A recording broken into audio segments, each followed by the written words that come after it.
मुझे लगता है कि ये हमारी सबसे बड़ी चैलेंज है आज के दिन पे। जब हम केजीएमयू, आरएमएल या एसजीपीजीआई के पास आने वाली भीड़ को देखते हैं तो हमें मान के चलते हैं कि नीचे स्तर पर क्यों ये भीड़ केंद्रित नहीं हो पाती।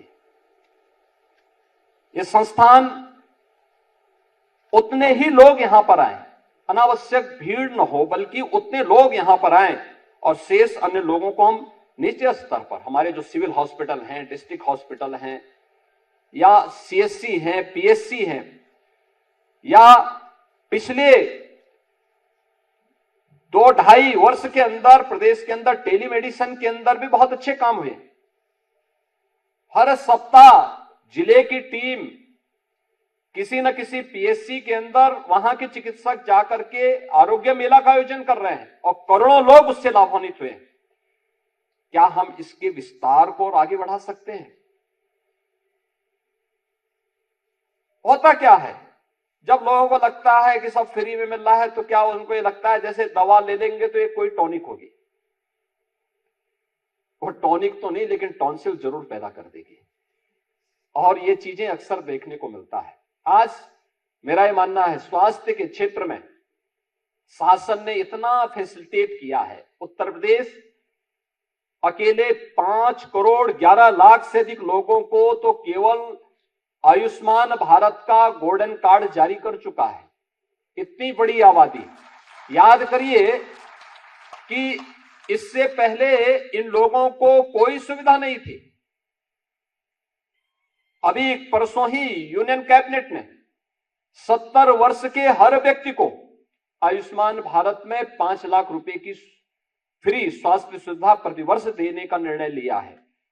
कितनी बड़ी आबादी होगी कि आज से 5 वर्ष पहले, 7 वर्ष पहले क्या कोई ये कल्पना करता था? नहीं था, यह संभव लगता था। मुख्यमंत्री राहत कोष में जो भी आता है हम उसके चेहरे को नहीं देखते, हमें भी नहीं पता वो व्यक्ति कौन है। एप्लीकेशन आता है, हम वेरिफिकेशन के लिए भेजते हैं, 3 दिन के अंदर जिलाधिकारी के द्वारा उसकी पूरी रिपोर्ट बना करके भेज दी जाती है और पैसा सीधे हॉस्पिटल को पहुंच जाता है, उसका उपचार होता है। कोई किसी प्रकार का कोई भेदभाव नहीं, सबको प्राप्त हो रहा है। मान्य जनप्रतिनिधियों के स्तर पर भी इस प्रकार की सुविधा हो रही है। समस्या आज के दिन पर पैसे की नहीं, वही प्रबंधन की है। समस्या संस्थान की नहीं है या हॉस्पिटल की भी नहीं है, उसके प्रबंधन की है। कैसे हम इनको आपस में डिस्ट्रीब्यूट करके एक दूसरे के साथ समन्वय करके टीम वर्क से हम रिजल्ट में उसको बदल दें। और ये रिजल्ट देने की स्थिति हम सब की अगर होती है तो बेहतर परिणाम आ सकते हैं, बेहतरीन परिणाम आ सकते हैं।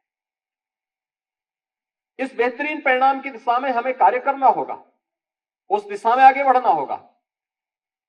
यहां पे आपके द्वारा दिए जाने वाली सुविधा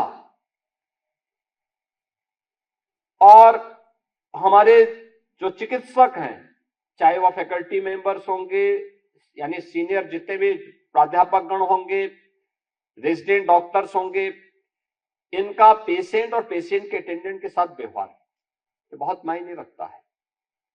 एक डॉक्टर अनुभवी होने के साथ साथ, उस फील्ड का विशेषज्ञ होने के साथ साथ उसका उतना ही संवेदनशील होना भी आवश्यक होता है। अगर वह ये तीनों गुणों से परिपूर्ण है तो आम जनता उसके प्रति कितनी अपार श्रद्धा और सम्मान का भाव रखती है, इसकी कोई कल्पना नहीं कर सकता। लोग उसके प्रति था सम्मान का भाव रखते हैं और उस सम्मान के लिए हम लोगों को अपने आप को तैयार करना है। दूसरा, अब ये हॉस्पिटल ही नहीं, अब तो ये इंस्टीट्यूट बन चुका है। अभी भी हमें देखना होगा एक एक पेशेंट के बारे में, उसकी प्रकृति के बारे में, उसके लक्षणों के बारे में, बीमारी के उपचार के लिए किस किस चरण में आपको क्या कुछ करना पड़ा है, ये सारे लक्षण बता देंगे, सारी चीजें आपको बता देंगे। या आवश्यक नहीं कि एक ही दवा एक व्यक्ति पर, सभी लोगों पर, एक पर अगर वह अनुकूल हुई तो सभी पे हो जाएगी, ऐसा संभव नहीं। उसकी प्रकृति पे भी निर्भर करता है, देश काल और परिस्थिति भी उसको प्रभावित करती है। लेकिन क्या इस पर कोई कंप्रिहेंसिव स्टडी हम लोगों के द्वारा कभी की जाती है? हम करते हैं? नहीं हो पाता। और मुझे लगता है संस्थान बनने के बाद हमें अनिवार्य रूप से हर एक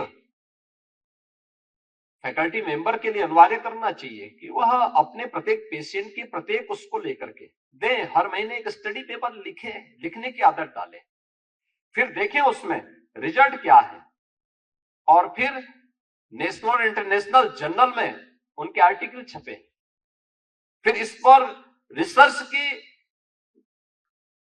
गतिविधि को आगे बढ़ाने की आवश्यकता है, रिसर्च एंड डेवलपमेंट के कार्यक्रम को आगे बढ़ाने की आवश्यकता है, और फिर अपने पेटेंट की दिशा में आगे बढ़ने की आवश्यकता है। मुझे लगता है संस्थान तब प्रगति करते हुए दिखाई देगा और लोगों के विश्वास का प्रतीक बनेगा।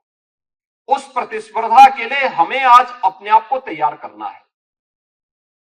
दूसरा, अवेयरनेस का, पेशेंट में भी अवेयरनेस का अभाव, जो मैंने कहा ना कि उतने लोग एक की दवा के लिए, उन बीमारी नहीं लेकिन दवा के लिए फ्री में मिल रही इसलिए लेने के लिए चले गए। बताना पड़ेगा, आवश्यकता है तो लीजिए, नहीं तो मत लीजिए भाई, दवा से नहीं होता है। बहुत बार व्यक्ति के रहन सहन खान पान पर भी बीमारी निर्भर करती है। हम उनको बताएं इसके बारे में, समय पे जगना, समय पे भोजन करना, भोजन की मात्रा भी इस प्रकार से रहे कि वो स्वस्थ लगे ही नहीं, दिखे भी, और साथ साथ उसके अनुरूप आचरण भी वो उसका दिखना चाहिए। हम इसके बारे में भी उसको बता सकते हैं और उस दिशा में उसको प्रेरित कर सकते हैं। तीसरा, हम लोग पेशेंट को यह भी बता सकते हैं कि केवल दवा लेने से नहीं होगा भी। अब बहुत सारी चीजें ऐसी होती जो सामान्य, उसमें भी अगर आप उन लोगों को बताएंगे व्यवहारिक जीवन में क्या चीजें हो सकती हैं उसको स्वस्थ रखने के लिए। अगर कोई व्यक्ति 11 बजे सो के उठेगा और रात्रि को 2 बजे 3 बजे सोएगा, तो आप उसको आरोग्य होने की कल्पना कर रहे हैं, तो मुझे लगता है कि यह कठिन ही होगा। उसको हमें समय पे जगने और समय पे सोने की भी आदत डलवानी पड़ेगी। उसको बोलना पड़ेगा कि भाई अब दिनचर्या ठीक तो करिए पहले अपनी, दवा से कब तक जियोगे। हम उसको इस दिशा में भी प्रेरित करें, सही दिनचर्या हो, आरोग्यता के सबसे पहले लक्षण होंगे।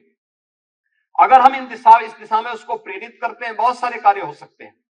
और फिर हॉस्पिटल्स के साथ, सीएससी के साथ, पीएचसी के साथ, या डिस्ट्रिक्ट हॉस्पिटल के साथ इंस्टीट्यूट का आपस में एक कोलैबोरेशन हो, आपस में एक समन्वय हो, एक दूसरे के बारे में हम लोग जोड़ें, टेली कंसल्टेशन की सुविधा के साथ जोड़ें, समय समय पर वहां के चिकित्सकों को यहाँ भेजें, यहाँ के विशेषज्ञ वहां जाएं, वहां लोगों को बताएं, वहां के चिकित्सकों के साथ भी अपने नॉलेज का आदान प्रदान करें, अनुभव का आदान प्रदान करें। रिजल्ट आएंगे, रिजल्ट आएंगे। आईएमए के साथ भी हम बैठ सकते हैं, हमें बैठना चाहिए, आखिर वे भी तो कार्य कर रहे हैं, उससे परिणाम आएंगे। आज Uttar Pradesh 1 district 1 medical colleges के साथ काम किस दिशा में तेजी के साथ आगे बढ़ा है, और पहली बार केंद्र और राज्य सरकार पीपीपी मोड पर भी मेडिकल कॉलेज बनाने की कार्रवाई को आगे बढ़ाई है। 4 ऐसे मेडिकल कॉलेजेस में इस सत्र में एडमिशन हुए हैं, 6 अन्य मेडिकल कॉलेजेस में एडमिशन हुए हैं। आने वाले समय में ये मान के चलिए कि आने वाले समय में अगले 5-7 वर्षों के अंदर डॉक्टर की कमी नहीं रहेगी। प्रधानमंत्री मोदी जी का जो विजन है उसके अनुरूप आज हम 1 डिस्ट्रिक्ट 1 मेडिकल कॉलेज की तरफ तो बढ़ ही चुके हैं, लेकिन पर्याप्त मात्रा में चिकित्सक मिलेंगे, पीएचसी के भी मिलेंगे, सीएससी के लिए भी मिलेंगे।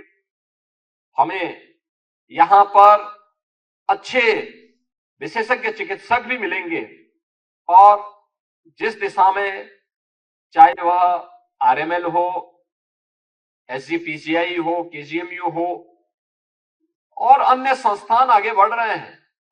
ये सब देखते हुए हम मानते हैं कि इसके परिणाम आएंगे और अच्छे विशेषज्ञ चिकित्सक के साथ साथ सुपर स्पेशलिस्ट भी हमें उपलब्ध होंगे। लेकिन हमारी दिशा क्या होनी चाहिए? हमें उस समय टीम वर्क को कार्य करने के परिणामों के बारे में भी सोचना होगा। मैं बार बार आपसे इस बारे में बताता हूं। पूर्वी उत्तर प्रदेश RML उसका गेटवे है और पूर्वी उत्तर प्रदेश इस सीजन में हर वर्ष आज से 5 वर्ष पहले तक इंसेफ्लाइटिस की बीमारी से ग्रस्त था। इस सीजन में 1200 से 1500 मौतें होती थी अकेले पूर्वी उत्तर प्रदेश में। गोरखपुर में एकमात्र जो हमारा गवर्नमेंट मेडिकल कॉलेज है, बीआरडी मेडिकल कॉलेज, उसी में 500 से 700 मौतें होती थी। इस सीजन में मध्य जुलाई से लेकर के मध्य नवंबर तक, यानी 15 जुलाई से 15 नवंबर के बीच में 1200 से 1500 बच्चों की मौत होती थी। और उस दौरान जब मौतें होती थी, वहां की स्थिति अगर आप देखते कितना विभत्स होती थी, बड़ी भयावह होती थी। और एक क्रम 40 वर्षों से चल रहा था। 40 वर्ष में 50,000 से अधिक बच्चों की मौत हुई। नारे बहुत लगते हैं, लोग दावा बड़ी बड़ी करते हैं, लेकिन इस 50,000 बच्चों की मौत का दोषी कौन है? क्या वह सिस्टम नहीं जो वोट बैंक बना करके उन लोगों को बहकाने का कार्य तो करता है, लेकिन जब उसके लिए सुविधा देनी होती है, उसे फैसिलिटेट करना होता है, तब ये भ्रष्टाचार में संलिप्त हो जाते हैं। और क्या ये सच नहीं था कि बच्चे इसलिए मर रहे थे क्योंकि सुविधाओं का अभाव था? ये सुविधा केवल स्वास्थ्य का ही नहीं था, पेयजल का भी था, स्वच्छता का भी था, आपसी समन्वय का भी था। वहां पर लोगों की जो दिनचर्या थी उसका भी दुष्प्रभाव था। मैं 1998 में पहली बार जब गोरखपुर से सांसद बना था, तो उस समय मेरे सामने चैलेंज था कि क्या होगा। तो मेरे लिए सबसे पहला मुद्दा था कि मैं इसको संसद में रखूं। संसद में गया तो संसद में मुझे बोला गया कि नहीं, ये राज्य का मुद्दा है। लड़ा कि नहीं, मुझे तो उठाना है। अंततः मुझे अनुमति मिली और संसद का 1999 से लेकर के 2017 तक, जब तक मैं सांसद था, तब तक कोई ऐसा सत्र नहीं होता था जब इंसेफ्लाइटिस के मुद्दे पर किसी न किसी बहाने में इस मुद्दे को सदन का ध्यान और सरकार का ध्यान आकर्षित करता रहा। इंसेफ्लाइटिस के नाते ही गोरखपुर में एम्स भी मिला। प्रधानमंत्री जी ने एम्स गोरखपुर में इसीलिए दिया कि भाई इंसेफ्लाइटिस जैसी बीमारी में उपचार की सुविधा वहां होगी। बीआरडी मेडिकल कॉलेज में सुपर स्पेशलिटी का ब्लॉक बना, वहां पे वायरल रिसर्च का एक रीजनल सेंटर बना और लगातार आंदोलन होते थे हम लोगों के, सड़क से लेकर के सदन तक। जब विपक्ष में रहते थे तो सड़कों पे आंदोलन करते थे, सत्ता में रहते तो सदन में उठाते थे। लेकिन 17 में जिम्मेदारी मेरे ऊपर ही आ गई। अब मुख्यमंत्री बना तो कैसे इस समस्या का समाधान होगा? चैलेंज था। तब तक हमने इस बात को देखा था, क्योंकि मैं जाता था इस सीजन में, हर सप्ताह मेडिकल कॉलेज का दौरा करता था, हॉस्पिटल का दौरा करता था, एक एक बेड में हालचाल लेता था, पूछता था, डॉक्टर्स के साथ में बैठता था, कैसे उपचार होगा। इस फील्ड पे थोड़ा काम करने वाले लोगों के बारे बातचीत, उनसे भी बातचीत करता था। तो मेरी समझ में आ गया था केवल स्वास्थ्य विभाग इस समस्या का समाधान नहीं कर पाएगा, मिलके करना होगा, मिलके लड़ना होगा, आपसी समन्वय से इस समस्या का समाधान होगा। और फिर मैंने यहाँ पे लखनऊ में हम लोगों ने अलग अलग विभागों की, स्वास्थ्य विभाग के नेतृत्व में एक टीम गठित की थी। इसमें स्वास्थ्य विभाग भी था, नगर विकास विभाग भी था, ग्राम्य विकास और पंचायती राज विभाग भी था, महिला और बाल कल्याण विभाग भी था, दिव्यांगजन कल्याण विभाग भी था, कृषि विभाग भी था। इन सबको जोड़ करके सबसे कहा गया कि स्वास्थ्य विभाग इसको लीड करेगा, नोडल विभाग वही होगा, लेकिन अन्य लोगों को भी अपने अपने दायित्वों का निर्वहन करना होगा। नगर विकास स्वच्छता के साथ साथ पेयजल की सुविधा वहां पर उपलब्ध कराएगा, शुद्ध पेयजल हो यह सुनिश्चित करेगा। ग्राम्य विकास विभाग ग्रामीण क्षेत्र में पेयजल की आपूर्ति शुद्ध हो यह सुनिश्चित करेगा। पंचायती राज विभाग स्वच्छता के विशेष अभियान को उन क्षेत्रों में, प्रभावित क्षेत्रों में निरंतर चलाएगा। फॉगिंग हो, सैनिटाइजेशन की कार्रवाई हो, ये भी वहां पे निरंतर चलते रहने चाहिए। ऐसे ही महिला और बाल विकास विभाग वहां पर पोषाहार की सुविधा उन सभी को उपलब्ध करवाने का काम करेगा। कुपोषित बच्चे हो, कुपोषित माता हो, इन सबको उपलब्ध करवाएगा। और सभी विभागों ने अपनी कार्रवाई आगे बढ़ाई। स्वास्थ्य विभाग ने इंसेफ्लाइटिस ट्रीटमेंट सेंटर बनाए, पीएससी सीएससी में जो डॉक्टर्स तैनात, वहां डॉक्टर्स को पूरा तैनाती करने के साथ साथ उनका प्रशिक्षण करवाया। आशा वर्कर, एएनएम और आंगनवाड़ी को भी प्रशिक्षित किया गया। यह सुनिश्चित हुआ कि घर घर जाकर के हम अभियान चलाएंगे, संचारी रोग अभियान का, नियंत्रण का, दस्तक अभियान चलाएंगे। डोर टू डोर जाकर के बोलेंगे कोई बीमार तो नहीं है, कोई। परिणाम क्या रहा? इनसे यानी 108, 102 की एम्बुलेंस भी लगाई गई। कोई पेशेंट निजी वाहन से नहीं जाएगा, किसी 3 व्हीलर से, 4 व्हीलर से हॉस्पिटल नहीं जाएगा, एम्बुलेंस से पहुंचेगा। परिणाम क्या है? 17 में सरकार आई, जुलाई में हमने अभियान प्रारंभ किया और मात्र 2 वर्ष में 19 में हम लोगों ने इंसेफ्लाइटिस को नियंत्रित कर दिया। आज मौतें वहां 0 हो गई। आज मौत वहां 0 है। मैं इस बार भी 2 बार गया, पूरा सर्वे करके आया। आज खुशहाली है, इतने बच्चों की जानें बची हैं, बेहतर समन्वय से, बेहतर संवाद से। आखिर ये जो बच्चे हैं,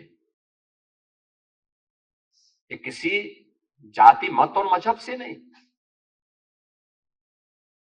ये हमारे राज्य और हमारे देश की एक धरोहर है। उसको स्वास्थ्य सुविधा प्राप्त करना उसका अधिकार है, हर व्यक्ति का अधिकार है।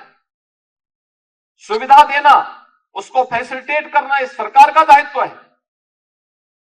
लेकिन सरकार के तंत्र के रूप में तो आप ही काम करते हैं। उस तक पहुंचाना, सही मिले, समय पे मिले, यह आवश्यक है। और परिणाम क्या है? 40 वर्ष में 50,000 बच्चों की मौत जिस क्षेत्र में होती थी, आज वहां इंसेफ्लाइटिस गायब है, एकदम गायब है। और जो अभियान चला, परिणाम क्या रहा? संचारी रोग नियंत्रण अभियान का, डेंगू नियंत्रित, मलेरिया नियंत्रित, कालाजार नियंत्रित।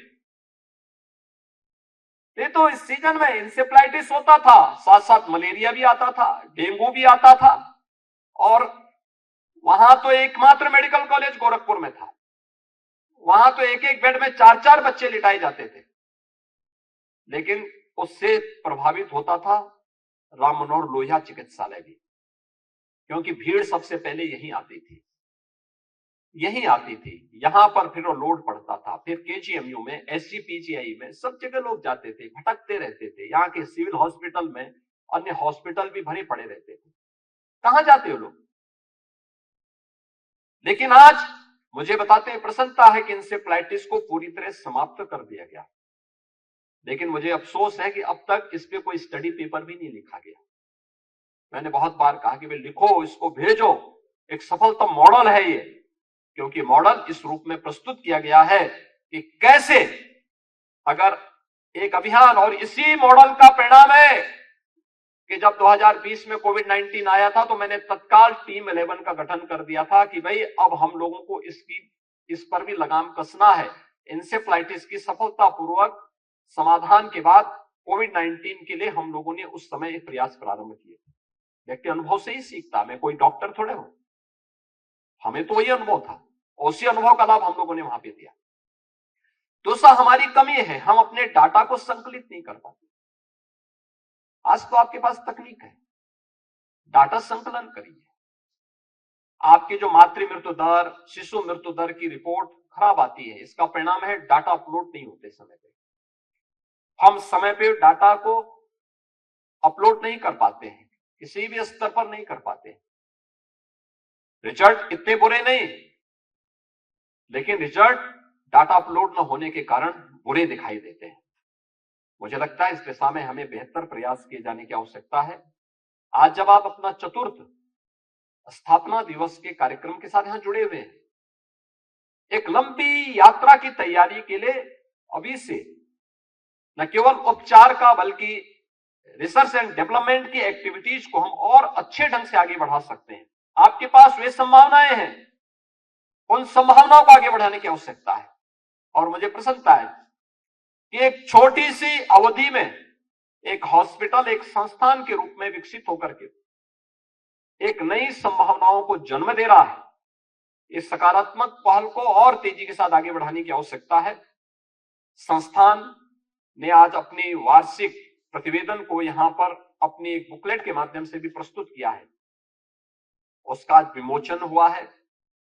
संस्थान के अंदर जो अन्य विकास के कार्य हुए हैं, उनका भी लोकार्पण का कार्यक्रम यहां पर आज संपन्न हुआ है।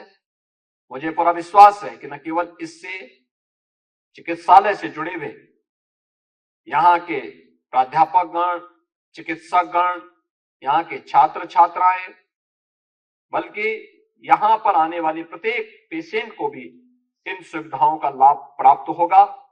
और डॉक्टर राम मनोहर लोहिया यहाँ पे इंस्टीट्यूट आयुर्विज्ञान संस्थान बेहतरीन तरीके के साथ अपनी पहचान अपने कार्यों के माध्यम से करेगा। अक्सर मैं देखता हूं जब हम समस्या की चर्चा करते हैं तो लोग उस समस्या पे नई समस्या खड़ी करते हैं, उसको मकड़े की जाल की तरह उलझाते हैं। आप समस्या को पूरी तरह इग्नोर करते हुए, क्योंकि समस्या नए नए रास्ते देगी आपको बहाना बनाने की। समस्या होती है बहाना के लिए।